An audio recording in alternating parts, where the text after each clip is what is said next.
So I am back in Vancouver. This video, I'm going to show you the footage that I took while I was in Korea of animal cafes that I went to go see. We were staying in a capsule hotel. In our capsule hotel, it was just a bed inside of a wall. Like, it looked like a bunch of refrigerators were there, but they were actually, the doors weren't refrigerators, they were beds. And we stayed there for 3 nights. During those 3 nights, we didn't really want to be in the hotel because we couldn't cook food there. Like, there was a kitchen kind of, but really you just made tea there. And there were no showers that were our own. They were like public showers. Like, there were 2 showers in a room with no wall separating. So we wanted to be out of that facility except for nighttime. So we saw a bunch of animal cafes. So we went to Thanks Nature Cafe. In this cafe, there were a bunch of beautiful lights and some really cool iced tea and also sheep. 2 sheep. They were very cute, very fluffy, and they loved to rub their faces on your hands really aggressively. They were clearly very itchy behind their ears, and they don't actually stay there very long because as soon as it starts getting hot, they go back to the farm where they're from and they get shaved and they stay out there. Like, you see it, and it's quite a small pen with like tile floors and stuff, so you don't think that they're very happy, but I do think that the owner of the sheep loved them deeply. I'm sure they live a happier life on their farm when they go out there. We were worried about the animals being treated badly, but the sheep cafe, you know, I really enjoyed the sheep. They were quite nice. Another cafe we went to, and this probably was the best one, was the Meerkat Cafe. And this place, you knew it was good because they had so many rules. And they didn't just have meerkats. They had 2 wallabies, a gnet.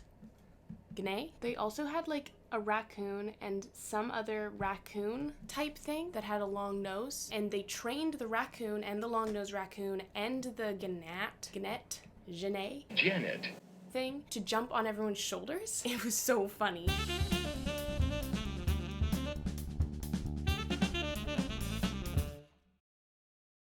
The meerkats went like into your lap and fell asleep. They had a separate section for all their meerkats. You sat down with a blanket on, just had 10 minutes at a time with the meerkats. So I had this one guy came into my lap, rolled over on his back, and just passed out right away. And Chloe had 2 on her lap that were like grooming each other, and usually one of them's trying to keep watch. And then they have like a break room for them where they like run on the wheel all day and fight. I think this place was a good place because of how many rules they had about what you weren't and weren't allowed to do.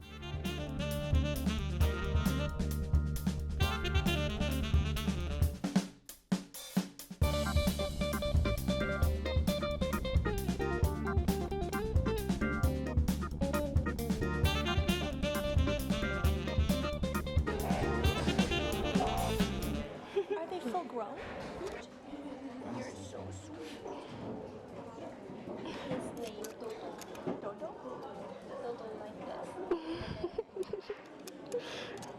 The third place we went to was a Raccoon Cafe and also had dogs. And I don't think this place was very good. I would not recommend it. All the raccoons were really overweight. They didn't have a break room to be away from all the humans. The raccoons like couldn't escape like human attention. There wasn't an age limit. So like really like little kids, they don't have a soul. So they just kind of chased the raccoons around, and some of the raccoons hissed and people just kind of laughed it off. It made me feel a little uncomfortable. Would not go there. There's another raccoon place that probably is better, but we didn't see it. And the Meerkat Cafe has a lovely raccoon that will jump on your shoulders and clap its hands. It's so cute. Anyway, moving right along, the dog cafe. So we wanted to actually go to a bunny cafe, but Chloe accidentally marked the wrong place on the map. So when we went there, we actually found a dog cafe, and we went in, and I think the dog cafe is actually a dog grooming salon, and they're not actually living at the cafe. I think they belong to other people and they drop off their dogs for grooming because someone came in and dropped off their dog and then left. So you know the dogs are well cared for because they're not just living in the cafe, but you get in there and you have to order a drink because that's your like admission. And then you sit down somewhere and a dog will just come up to you and start giving you love, and you can't go wrong with dogs. At this point my camera was dead, so there's not very much footage. I don't know if Chloe got footage. I'll ask her for her footage. And so those were the cafes we went to in Korea, and I loved them except for the Raccoon Cafe. And the other thing we did while we were staying in the tiny capsule hotel was go to the largest indoor amusement park, which is called Lotte World. And it was very frustrating to be there because it was so busy. We couldn't ride on the rides outside because it was raining. We only had the indoor rides, which were quite childish. There were a couple rides that had like loop-de-loops and were roller coasters, but that one was closed. I think it was called French Revolution or French Revelation. I think it was a play on words. I don't know. It was actually really impressive. They seemed like impossible. You didn't know where on earth the space was for these elaborate indoor rides. You went into it And then it was huge, like it was giant. It was like Time Lord science. That was really cool aspect about it, but the lines were so long. So that was like something that made me hate being there. It was very frustrating, and I know that Chloe felt the same about that. So that's the problem with Lotte World.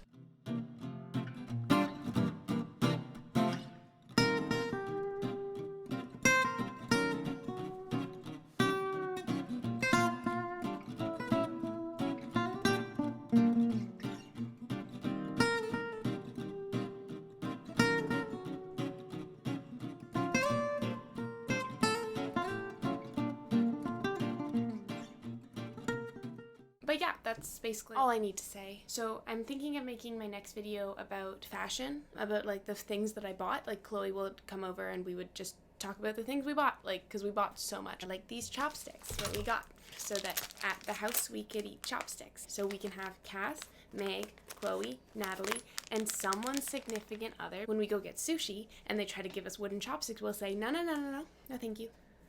I know that I wasn't going to talk about things I bought, but I bought this. I bought this. It's a polar bear floating on a little iceberg, and it's meant to steep your tea. And I think it's so poetic because the polar bear will be sitting in boiling liquid all alone on an iceberg, and it's really representative of how the world is ending, and I think it's really good to have a reminder of that. Also, Cass had a Christmas themed tea steeper in the house, but we lost it when we went on our short little trip, so I kind of got this for her.